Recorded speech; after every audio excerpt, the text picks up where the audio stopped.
Well, good morning and welcome to the Intergenerational Working Groups Forum for the candidates for House Districts 51A and 51B. My name is Bob Hines. I'm going to be the moderator this morning. We have a small group, but an enthusiastic one, I am sure. So it's a pleasure to have all of you here. And before we begin, I just want to remind everyone to please silence their cell phone. I used to say turn off your cell phones and your pagers, but the last time I did that, somebody said, "What's a pager?" So, so anyway, if we could all silence our cell phones before we get started, that would be terrific. I want to introduce first of all Greg Conant, who's the president and CEO of DARTS, who has been of great help and assistance to us here. Thank you for having us and welcome. Thanks, Bob. Thank you very much. I just want to offer a welcome to all of you for being here. We're happy to host this. DARTS has been working intergenerationally for 40 years, and so we're happy to keep that string alive. We've had these forums here before, and we're appreciative of those of you who are running for office to take the time to come here, and we thank you for your service to the people of Minnesota, and particularly 51B. So let's get on with this, and again, thank you and welcome. Thank you very much, Greg. And let me just remind everyone that the Intergenerational Working Group strives to be a strong alliance across generational, racial, religious, and socioeconomic communities that works to improve the lives of all by influencing public policy at the local, state, and federal levels. For those of you who are interested in knowing a little bit about the Intergenerational Working Group, the members include AARP, Children's Defense Fund Minnesota, the Gray Panthers, Jewish Community Action, Jewish Family Service of St. Paul, Mature Voices Minnesota, of which I am a member, Minnesota Public Interest Research Group, National Council of Jewish Women Minneapolis, and VAN, the Vital Aging Network. And I also want to mention that our timekeeper this morning is seated right here in front. That's Jim Reed. And I think, we have pretty much discussed what the format is going to be with the candidates, their speaking order. I don't know if that has actually been determined by a draw, but it will rotate throughout the forum. Candidates will have 2 minutes for their opening statements and 2 minutes for their closing statements. And we are fortunate and pleased to have two candidates with us this morning, both incumbents. From 51A, Sandy Mason, nice to have you, Sandra. And from 51B, Lori Halverson. And I'm going to ask that we begin with the opening remarks. If there is no objection with you, Sandra, if you would like to begin, I would appreciate it. Thank you. Good morning, and thank you very much for being here. I am Sandra Mason, and it is my privilege to represent District 51A, which is most of Eagan, west of 35E, and then all of northern Burnsville. And I have to tell you, I take great pride in being part of the 2013-2014 legislature. We accomplished so very much, and I'm told on more than one occasion that we are probably the most productive legislature in over 20 years. We did pass a structurally balanced budget. We invested heavily in education. Finally, the state has recognized the importance of early childhood education. We have scholarships for that. We did all-day kindergarten, and we froze tuition at the U and other state schools. And we did more than that. We also passed the Women's Economic Security Act, which I had a bill in, where we raised the minimum wage. And again, I cannot tell you how very proud I am of all the work that we accomplished. And I guess my main message is Minnesota has a government that works right now. And I think that to me is a very important legacy that we can move forward. Surveys show that Minnesota is doing well in comparison to our surrounding states, and even at the national level we are doing quite well. So the charge moving forward is going to be building on the foundation that we laid, and then trying to solve some of the other problems, which I know with many of your organizations, you know what some of those are as well. I'm just going to pick on transportation because I am the vice chair of transportation policy, and I also sit on transportation finance. Government at all levels have failed to acknowledge or keep up with both the population transportation needs. And so going forward, we need to have a bipartisan solution so that we have stable funding for Department of Transportation in Minnesota. Thank you very much, Sandra. Next from 51B, Lori Halperson. Lori? Thank you, and good morning. I'm very happy to be here. I was here 2 years ago as a challenger, and I'm pleased to be back as an incumbent. As Representative Mason said, it was a dynamite legislative session to get to be a part of. Issues that have been stalled at the legislature for over a decade were finally given some much needed attention, including reinvesting in our education system after shifting money, millions of dollars out of education in previous legislative sessions. Going from a time when we were going from budget crisis to budget crisis and essentially hamstringing legislatures to only thinking to the next budget crisis instead of responsibly balancing a budget so that we can think about Minnesota's future and build a vision is a real different tone at the legislature. We are now a legislature that is leading based on Minnesota's values, and I'm proud to have been a leader on behalf of my community of Eagan. We have a fantastic community in Eagan, and I'm proud to say that I feel like my leadership has brought some balance back into the legislative structure because I listen to my constituents first and foremost. We used to have a pretty partisan-driven legislature that was willing to shut down the government, put thousands of people out of work because they weren't getting their way. And now we've got, as Representative Mason said, a legislature that's working for the people of Minnesota. And we're in a position now, because we're facing budget surplus, that we can dream again as Minnesotans. And we can work together to build the kind of Minnesota that we really like and the Minnesota that we care about. And we are going to be tackling issues like continuing to invest in education, tackling the issue of rising student debt, which is having a huge drain on our economy. Transportation is going to be a major issue in the next legislative session, and also making sure that we're visioning for how we are going to build a future that everyone can participate in regardless of age and ability. Thank you very much. We're going to move now to some questions that have been put together by the Intergenerational Working Group. But before we do, we did have some slips of paper or cards, I believe, for people to fill out here. If you had a question, if you wanted to ask later on, if you write it down on the card, maybe hold it up, someone will pass amongst you and pick up and collect those cards. So don't forget to do that if you have some questions. Our first question we're going to address to Lori, and it's going to be: some public and private pension systems are facing underfunding, and more than 1 million Minnesota workers have no access to a retirement account at work. What public policies would you recommend to help Minnesotans save for a secure financial future? Thank you for that question. I actually serve on the Commerce and Consumer Protection Committee, and pensions is something that is under the purview of that committee. We have, as a society, I believe, been sold a bill of goods when it comes to planning for retirement. We were told, we took it from being a defined benefit plan where people were secure in retirement to all of us hearing, it's your own responsibility, save up your own money, do what you can, and invest in the market, and that's going to be your secure retirement.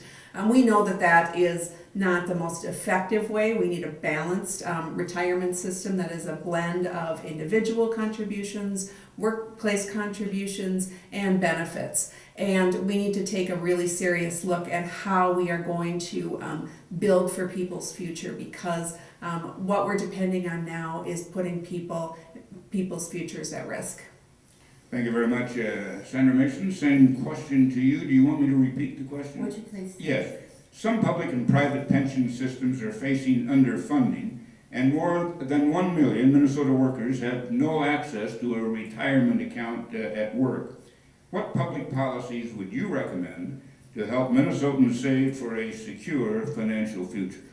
Okay, I'm going to address this in components. First of all, from the state perspective, we do have some of the pensions that are in somewhat precarious position, and that I feel the state has a responsibility to make sure those work, because some of the policies that were done maybe probably more than a decade ago actually were instrumental in making these unbalanced. So, and that is something that I come across where people are very upset when the state steps in, but it was the legislation when they were maybe said the state wasn't going to put money into those particular pension funds, or they were giving out bigger amounts than they should have.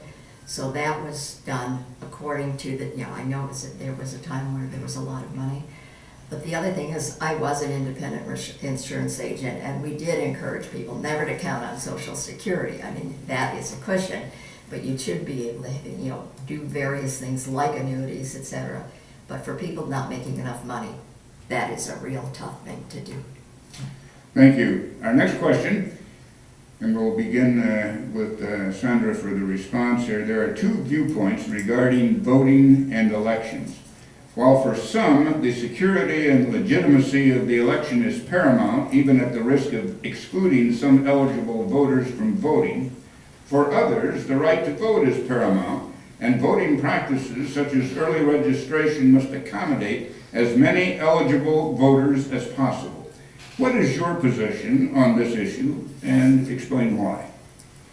I think it's important that we get as many people participating in our voting process as possible. So I have normally voted to do whatever's have policies that really make it easier for people to vote. And I'm thinking we have accomplished a lot. I mean, people can literally vote by mail. They can. Our city halls are open for people to vote early, and especially once they took off the part where you had to say that you could not be there on voting day, which I thought was ridiculous. So we've gotten rid of that. And it really is important for people to know that they are part of the voting process. And I guess when I'm door knocking, that is one things that is really difficult for me is the people that say that they don't want to vote. And that is something I just don't understand. Okay, thank you, Representative Mason. Representative Halverson. We've touched on an issue that's very near and dear to my heart. I get to serve as vice chair of the elections committee at the Minnesota legislature in the last session, and we took some really important steps to make sure we were expanding access to the ballot for Minnesotans by passing no excuses absentee voting. It's a really important step. Minnesotans are wonderfully honest, and they're not going to make up excuses to vote absentee, but people really need and want additional options, particularly when you're looking at an aging population or a population with disabilities that could be really damaged if we have really bad Minnesota weather on election day, which happens more often than not. And so expanding access is important. I would support further exploring early voting, preserving same-day registration, and also preserving the integrity of Minnesota's election process, which is one of the best in the nation. And it disappoints me that people are continually breaking down and creating distrust in our system because we have one of the best in the nation. Thank you very much. Our next question. There are still many gaps in transit, especially for low-income people, senior citizens, and the disabled, and serious concerns about the crumbling of the state's infrastructure related to roads and bridges. What are your plans for expanding public transportation and strengthening our roads and bridges? And would a gas or sales tax increase be part of that plan? We'll begin with you, Sandra. Okay, thank you very much. This is a critical problem in Minnesota. The Minnesota Department of Transportation is about 20 years behind in many of its projects. And it's been like that for decades. When I served on the Eagan City Council, I remember being called to one of our top corporations, and they wanted a road. They had like 7,000 people coming into their facility, and they were told they were there too early, so they were gonna wait 20 years for a road. And essentially, even with all the impetus that we were trying to get it done, it still took about 20 years. Folks, that should not be acceptable.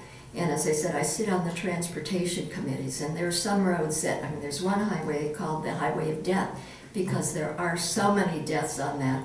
And again, this should have been fixed decades ago. We need to find substantial funding to get this done, and so that we can live both safely and so we are not spending time in gridlock. Thank you for your response, Laura Halverson.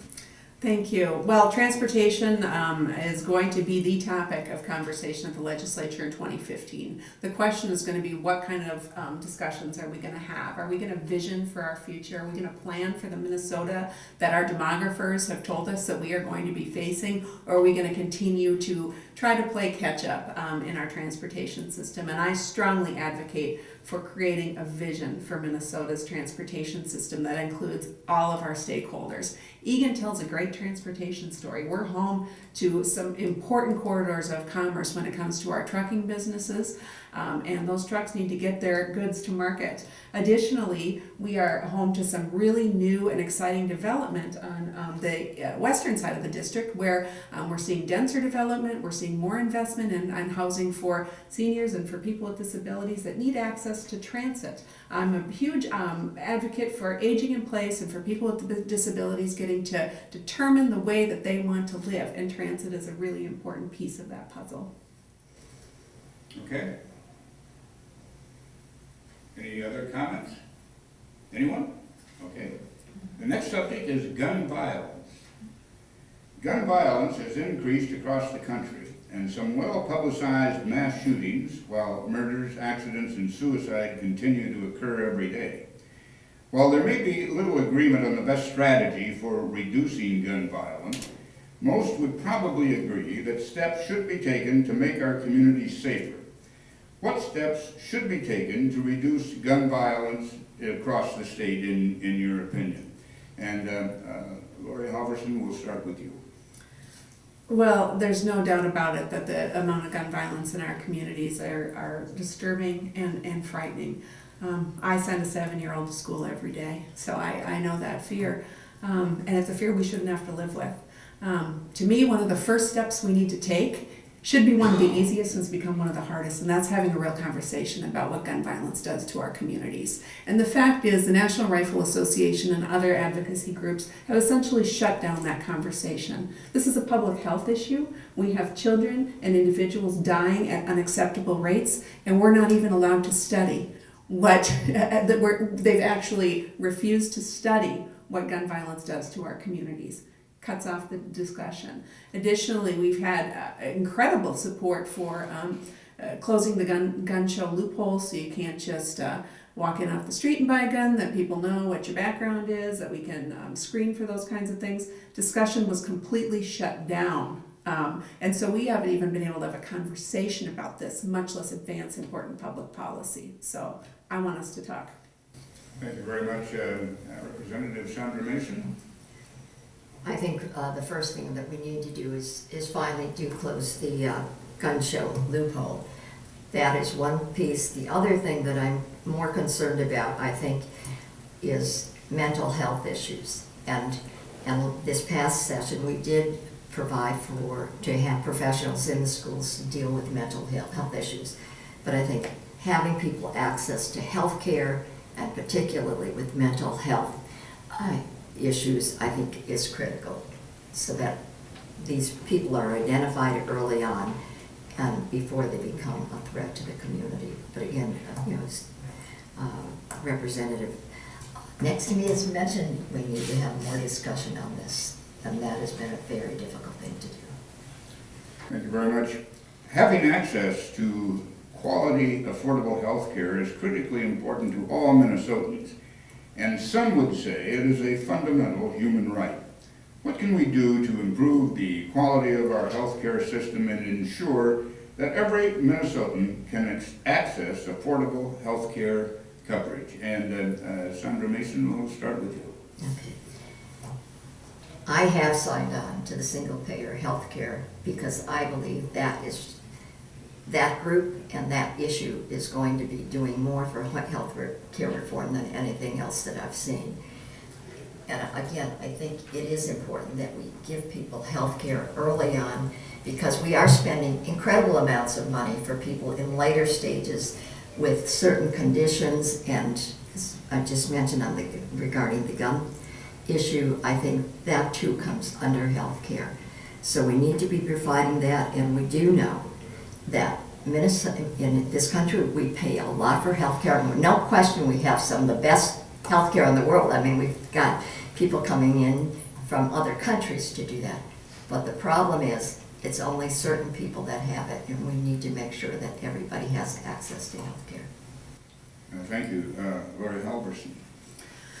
Well, a minute's not going to cover it, but I'll try. We have in Minnesota built some really important values into our healthcare system. In fact, when Minnesota Care was passed in 1992, those values were written into state law. They were later taken out, unfortunately. But the underpinning value of ensuring that everybody has access to healthcare was actually part of a state law that was passed bipartisanly in 1992. I'm trying to get back to making sure that our Minnesota values are underpinning our healthcare system. I started a bipartisan commission to study healthcare costs in Minnesota because we're dealing with, and I know Obamacare, as they say, has taken up all the space in the discussion around healthcare, but the fact is how we pay for healthcare is one component of the system. We are behind in public health. We are behind as a state in ensuring that individuals have access regardless of their location. We're behind in making sure we've got primary care providers throughout the state, and so we're definitely losing ground in a state that, as Representative Mason said, is one of the strongest in the nation. And so I want to bring our values back to ensuring that we have a strong healthcare system. In spite of a growing economy, many working families are struggling to make ends meet. The cost of basic needs such as housing, childcare, food, and transportation continue to rise, while wages remain constant. What public policies can help more working families, especially low-income families, achieve economic stability? And we'll begin with you, Lori. Well, thank you. The Minnesota legislature took two important steps to change that trend of stagnant wages last legislative session, and they're just steps. We're not quite there yet. But raising the minimum wage to $9.50 an hour for large employers was one of the extremely important steps. And another was to add a 5% pay increase for our long-term care workers and home and community-based service workers in Minnesota. I was a home and community-based service worker when I was a young woman, and it was a good way to make a living. And the folks that were coming to me lobbying on this issue and telling me their stories weren't making much more money 20 years later than I was making. It's kind of shocking to me that we were not valuing those workers. And so those were two important steps. The other thing that we really have to be committed to is ensuring that fair wages are part of overall business discussions. Shakopee did something very interesting in that when they were giving tax breaks to new businesses coming in, those businesses actually have to meet a threshold of wages that they're going to pay. And so we kind of have more give and take with our business community in that regard. Thank you. Senator Mason. Thank you. This to me is probably one of the overwhelming problems that we as a society need to face. During the past session, we have done things like the Women's Economic Security Act and raising the minimum wage. But late in the session, I watched a movie called Inequality for All, which I would recommend for you to watch. And I think that poses the question or the problem that we face. And I actually had someone come and address that at my last town hall meeting. We need to be doing more on that because the income gap between the people at the lower end and the top end is growing phenomenally. And we know that companies are putting money into reserves, so they're doing okay. We know that they're paying people at the top, but everybody else is either stagnant or they are losing in the income race. So it's something that we need to keep doing. We cannot afford to keep paying people even at minimum wage. And that was my argument. Minimum wage, that is not a living wage. It's just a way to get people moving up a little bit.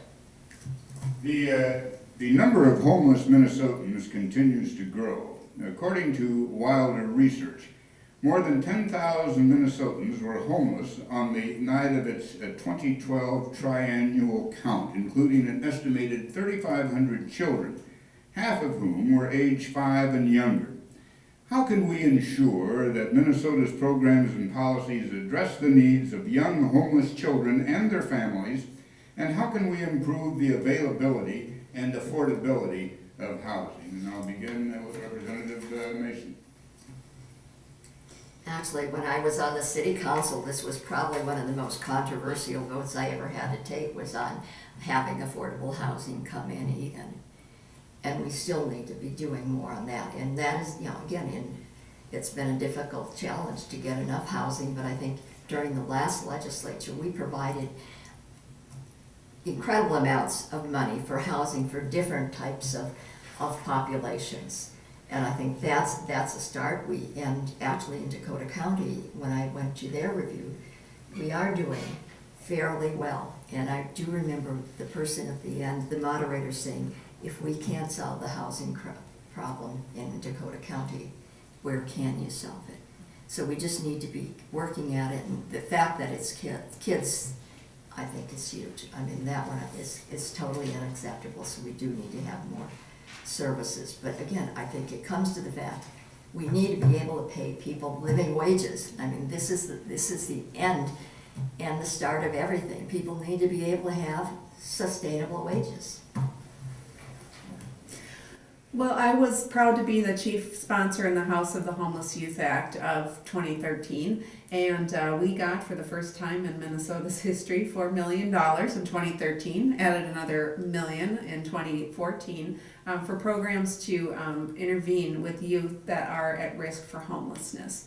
This is one of the most crucial population in our homeless community, because we essentially are making a choice as a society if we're going to put them on a path to risk or put them on a path to prosperity. It's one of the smartest ways that we can invest money in our state.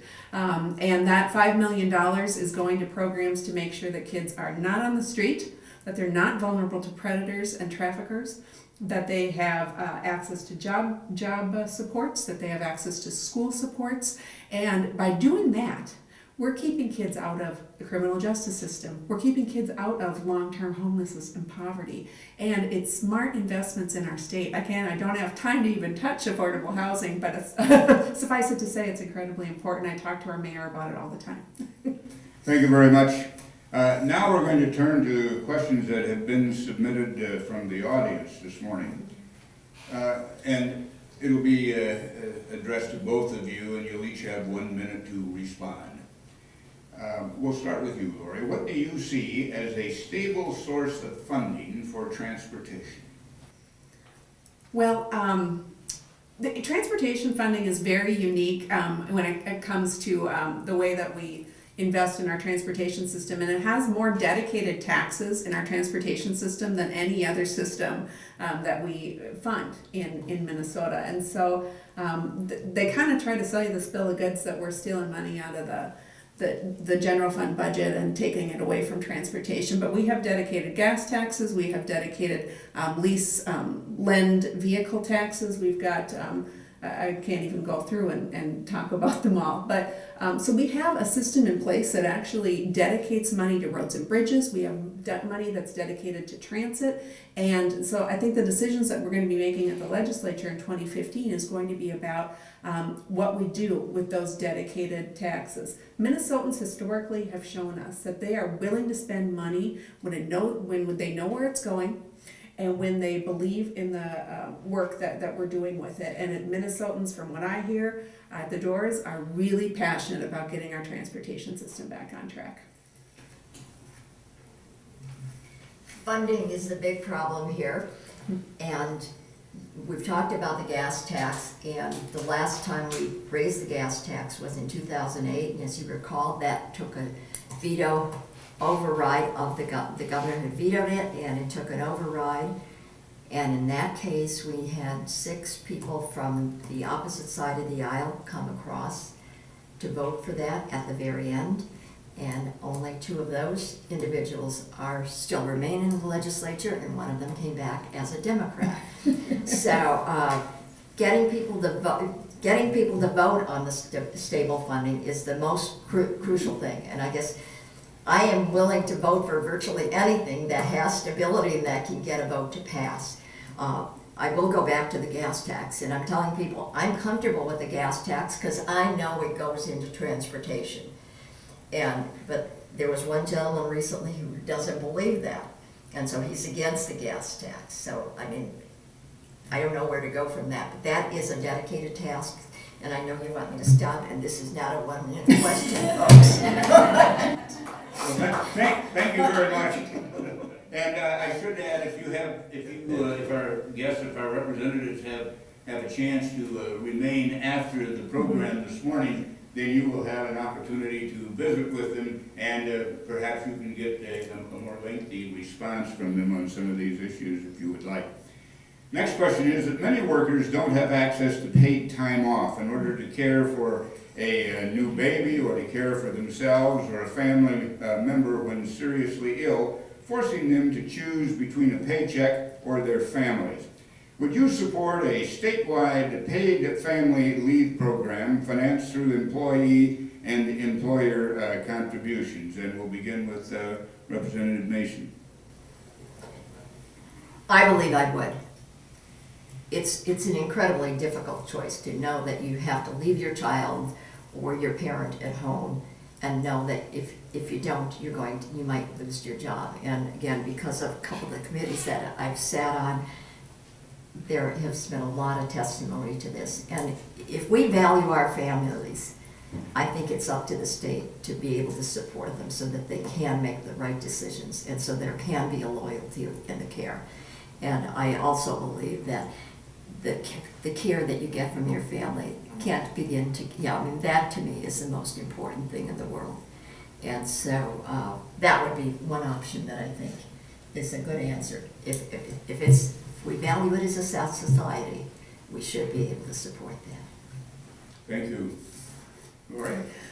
Well, as part of the Women's Economic Security Act discussion in the last legislative session, we actually had portions of the bill that called for required paid time off for all workers and a provision that would not allow employers to discriminate against employees based on their status as a caregiver, either to a child or to an adult. We are in a very unique position in our society for the first time in history where people my age are doing dual duty, caring for children and caring for parents. And we need to be able to support workers to continue to flourish in our society. One of the things that so often happens, going back to the retirement question, is that we ask people to essentially bankrupt themselves and bankrupt their own futures to care for others.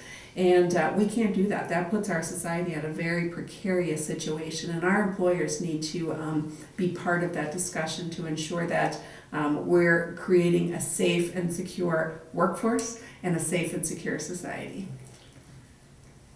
What is your position on stabilizing funding for youth intervention programming in the next biennium? And we'll start with you, yes, Lori? Well, as I had mentioned, targeting youth programs in Minnesota is an incredibly important investment that we make as a state. These are folks who very often can fall through the cracks, and we need somebody looking out for them because the sooner we intervene, and I actually have a friend who was a social worker who worked in these programs, and the stories that I would hear from him were really quite amazing. And the youth that I have met in working on the Homeless Youth Act prove to me every single day that the investments we make in young people in Minnesota pay off for Minnesotans in ways that we can't even imagine. One of the things I've discovered is that these young people who are finding their own shelter, finding their own housing, finding their own food, caring for younger siblings, are incredibly resourceful, and the investments that we make in them really do put them on a path to prosperity, and they really serve our society well. Thank you. My turn. Sandra Mason, yes. This is really important. I mean, I cannot tell you how much, well, most of you probably know how many kids are not living at home, how many people, we had, at one of our meetings recently, there was a young man that went to a high school in my district that was living in a car, essentially, most of his part of, the latter part of his high school career. I mean, this is not acceptable. I mean, again, I can't imagine anything like that. I've always been fortunate to know that I've had a family, no matter how bad things got, there's somebody that's there to help you. But we are placing incredible stresses on our families right now, and we need to be able to deal with that. And until we can get people making affordable wages, we need to be able to at least take care of the kids so they have a future to look forward to. Thank you. 9 other states have implemented a policy known as voter pre-registration, which allows young citizens to register to vote at age 16, but still not cast a ballot until they're age 18. Supporters, I think, that this bill boosts youth voter turnout, while opponents allege that it is confusing and expensive. What are your thoughts on this? Would you support voter pre-registration here in Minnesota, and why or why not? Go ahead, we'll start with you, Lori. Well, it's interesting that this comes up. I'm really excited to hear that because there's a young person in my district that has drafted his own bill on this issue and has brought it to us and is very passionate about it. I know that when he's home from college this December, we're going to be taking lots of meetings with legislators about this very issue. Encouraging young people to vote is incredibly important. There's no issue in our Constitution that is dealt with more than voting. Can you believe that? That's how important voting is. And yet we have a political system that is doing its best to turn people off. The tone of this election currently is weighing on Minnesotans. People don't want to participate. They're being told that they can't trust anybody and that they can't be part of the system, that they don't have a voice. And I don't believe that for a minute. And so any policies that we can do to encourage young people to get involved, because I'll tell you, if you vote when you're 18, you're going to still be voting when you're 75. It's a habit that you have to start when you're young. So I could probably just say ditto. But yes, there is a bill that we were looking at for the next session. And again, I think it is important to get young people to feel really involved in the community. And this would be one way, hopefully, that it would be attracting their attention or giving them a reason to pay attention to what's going on.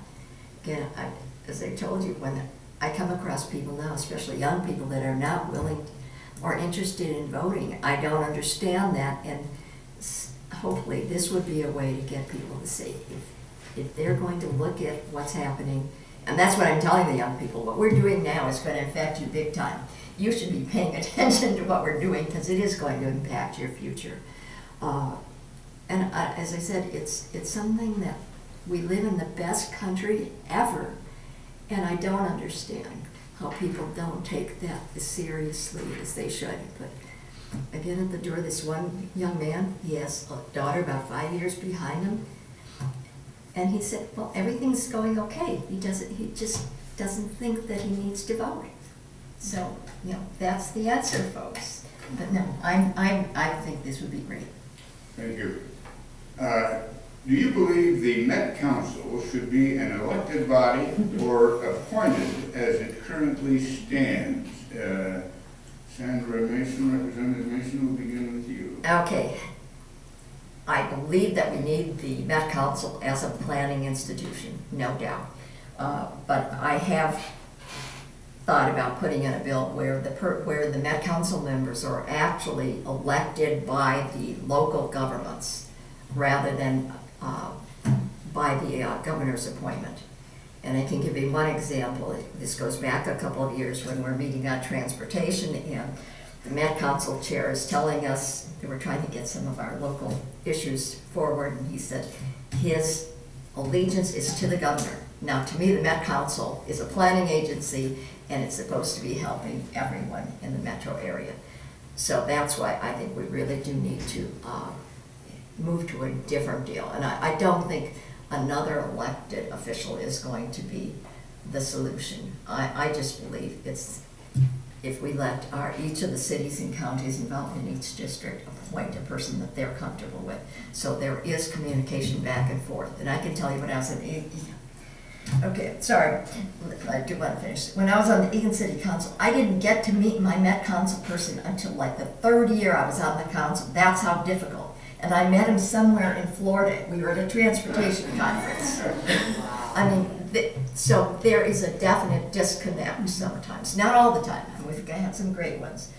But we do need to fix this. Representative Alverson?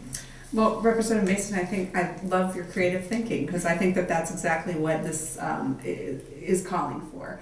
The Met Council got put in place as a planning agency for a very good reason, because of the growth that we were experiencing in our Twin Cities metro area. And we do need a body that is going to be removed somewhat from the partisanship, that can plan for the long term. So often the partisan rancor gets in the way of us being able to be visionary. And it's the people that lose out ultimately. And so we do need a mechanism in order to do that. It's clear that the Met Council currently is struggling on many fronts with the people that they are supposed to be serving. Dakota County Parks is a fantastic example. And we need to ensure that our Met Council is serving Minnesotans and serving all of our region, and not just partisan political interests and planning for the short term.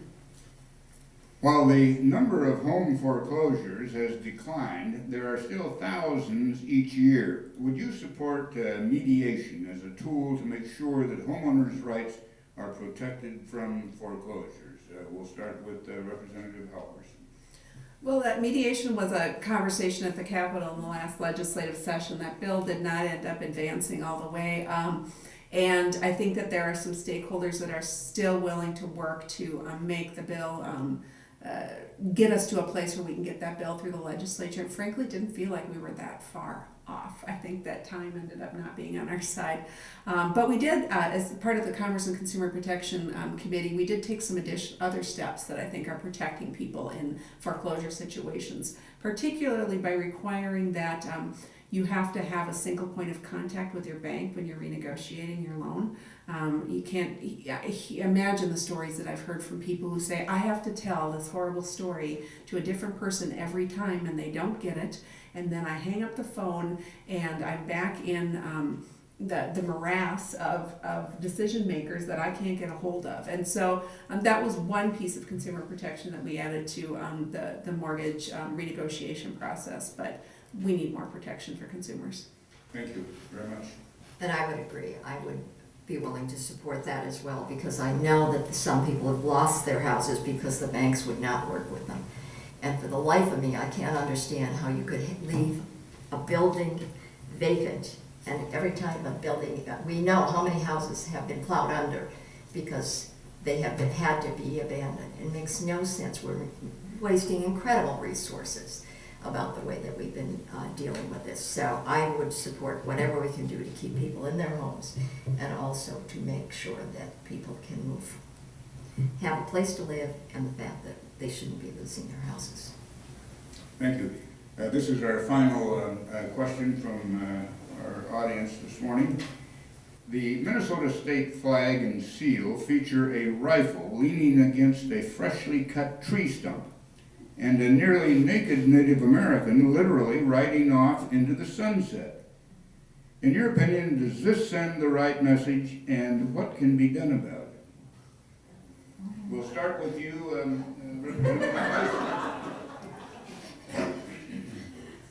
This is my question. This is the final question. Okay, thank you. And we'll both get a chance to answer it, but we're going to start with you. I suppose this would make for a very interesting competition, but I guess history means a lot to me, so I guess I'm not willing to really think about changing the flag. I think we did reverse the way the rider was going on the flag, so it made sense. It's an interesting question, one I have not thought about. I have, guess I would think about it if you had a really good reason, and but from a historical standpoint, I guess I really have reservations. Thank you. Representative Halverson. Well, as a student of history, there's no doubt that there are people that have been written out of our history as a state and as a nation. Native Americans certainly have been part of that, and among other populations, women as well. And so we do need to be very aware of the history that we're telling and the future that we're aiming for when it comes to equality in our state. And there's no greater example than what's going to happen at TCF Bank Stadium when the team from Washington comes to town, and the decisions that get made about how that gets advertised. And so the awareness that's getting raised from that discussion, I think, is incredibly important. As we're remodeling our capital, we're having lots of discussions about how we interpret our state's history. There's a lot of history in that building, and Native Americans are an important part of that history, and we have to ensure that that story is getting told. Thank you. And now it's time for your concluding remarks. You each have 2 minutes and for your summaries, and we'll start with you. Well, thanks so much for having us this morning and for being here. It's wonderful that the questions were fascinating, interesting. I think made us both have a lot to think about and chew on. So I'm really anxious to get reelected next week so that I can get to work.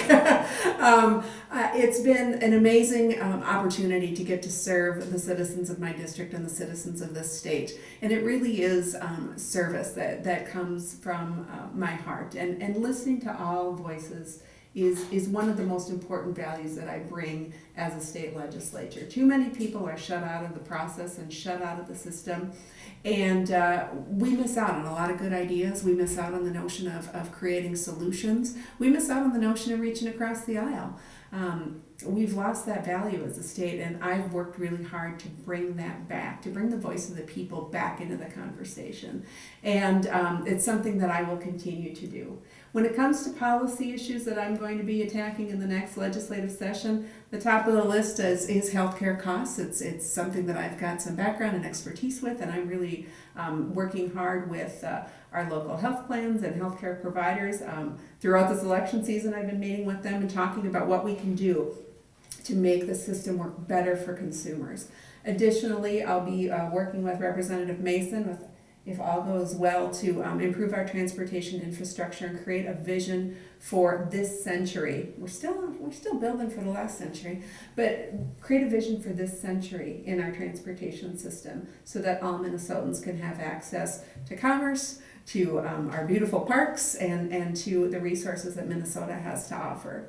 Additionally, making sure that our young people have a bright future is at the top of my list of importance, and I'm going to work on ensuring that kids can afford their student loans, and that we are not saddling them with so much debt that they cannot achieve the American dream of becoming homeowners and raising their families in our wonderful state. Thank you, Representative Lori Halverson. Next, Representative Sandra Mason, your concluding remarks, please. Thank you so much for inviting me here today, and thank you for your participation again. To me, it's really exciting to have people that care about what government is doing and are willing to participate. And that is something that I work really hard at. I really try to get as much input from the people in my district when I'm making decisions, and regardless of whether I agree with them or not, at least hopefully they feel that they have been listened to, and having an open door has always been part of my style. I mean, you can't make a decision unless you have as many facts as possible. So, and that to me is important as well as, I guess, if I have any legacy is that I've helped improve the confidence in government. I cannot, and again, maybe one of the reasons people don't want to vote is because they feel that their vote doesn't make a difference. And in Minnesota, because we've had so many recounts recently, and because my first time when I ran for the legislature. I won by 57 votes after recount. I can tell you every single vote counts. And that's the message, is to make sure that everybody feels that their vote, their vision is important to what we're doing in St. Paul. And the other thing that I think is important is that you have a legislator that is willing to take the important votes. It doesn't make any difference what you say during the campaign season. If you're not there for the votes, it doesn't make a bit of difference. And I have taken the tough votes. I can tell you, especially this year, we took one after another. So again, I do appreciate your attention, and I'd appreciate your support and your vote. And thank you.